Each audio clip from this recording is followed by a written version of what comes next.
ভিত্তি রচনা করতে হবে, অবশ্যই ইতিহাসকে খুঁজে ভবিষ্যতের রাজনীতির ভিত্তি রচনা করতে হবে। আমি প্রায় সময় আমার বক্তব্যে বলি, ইতিহাসের মধ্যেই ভবিষ্যৎ প্রতীত আছে।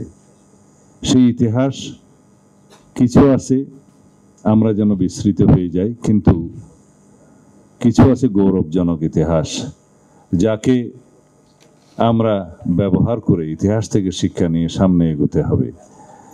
সুতরাং যাদের ইতিহাসকে ভিত্তি করে ভবিষ্যৎ নির্মাণের পরিকল্পনা নাই, তারা আসলে ভবিষ্যৎ নির্মাণ করতে জানে না। সুপার ফ্রেশ ফর্টিফাইড সয়াবিন তেল, শুরু হোক হেলদি লাইফের জার্নি। বর্তমানের মধ্যেও ভবিষ্যতের পরিকল্পনা থাকতে হবে, কিন্তু সেই ভবিষ্যৎ পরিকল্পনার ভিত্তি অবশ্যই ইতিহাস ভিত্তিক হবে। আমরা আমাদের গৌরবজনক ইতিহাস জানি, আমরা আমাদের স্বাধীনতার ইতিহাস জানি, আমরা আমাদের 90-এর গণ অভ্যুত্থানের ইতিহাস জানি, ছাত্র গণ অভ্যুত্থানের ইতিহাস জানি। আমরা দেখেছি 2024-এর জুলাই আগস্টের ছাত্র গণ অভ্যুত্থানের, যেটা পৃথিবীর মধ্যে, এই দক্ষিণ এশিয়ায়, এই শতকে সবচাইতে গৌরবজনক রক্তাক্ত গণ অভ্যুত্থান। এটা আমাদের অনেক কিছু শিখিয়েছে। আমি যদি রাষ্ট্রপতি জিয়া রহমানের কথা বলি, সেজন্য আমি উপযুক্ত বক্তা নই।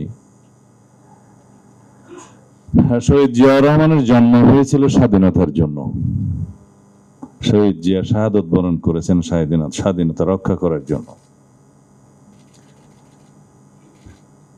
শহীদ জিয়া রহমান একটি নাম, একটি ইতিহাস,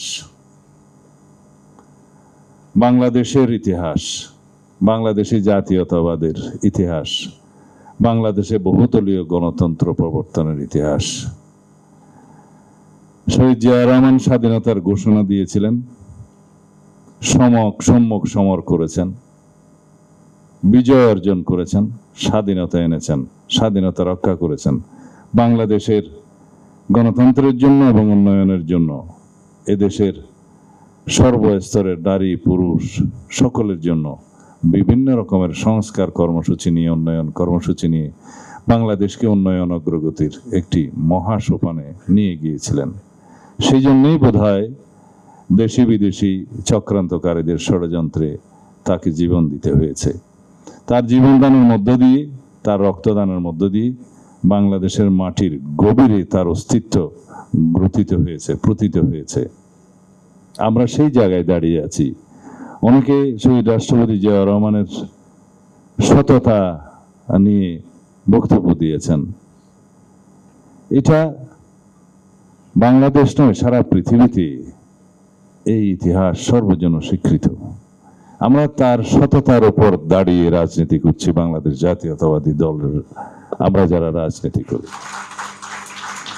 তার দর্শনের উপরে দাঁড়িয়ে আমরা রাজনীতি করছি। বাংলাদেশি জাতীয়তাবাদের দর্শন প্রদানের মধ্য দিয়ে সারা বাংলাদেশের মানুষকে তিনি ঐক্যবদ্ধ করেছিলেন, একত্রিত করেছিলেন।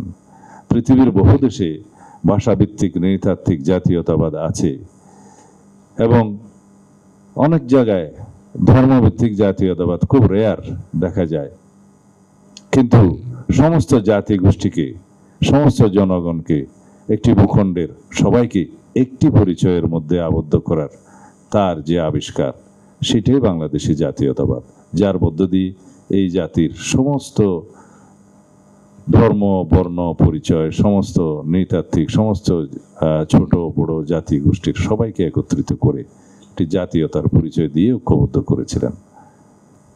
এবং পৃথিবীতে যে কজন রাষ্ট্রনায়ক অল্প সময়ের ভিতরে সারা বিশ্বে বিভিন্ন রকমের মিটিগেশনের জন্য, যেটা গ্লোবাল ডিসপিউট মিটিগেশনের জন্য, যাকে এই থার্ড ওয়ার্ল্ড কান্ট্রিজের একজন লিডারকে পছন্দ করা হতো, তিনি প্রেসিডেন্ট জিয়াউর রহমান।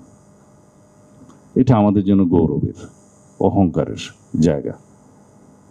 আমি এখানে আর বেশি কথা বলতে চাই না। বললে সারা দিন সারা রাত আলোচনা করলেও সেটা শেষ হবে না প্রেসিডেন্ট জিয়াউর রহমানের উপরে। শুধু আহ্বান জানাবো, আমরা যেন শহীদ রাষ্ট্রপতি জিয়াউর রহমানের জীবনী থেকে শিক্ষা নেই, নিজেরা সেই জীবন গঠন করি।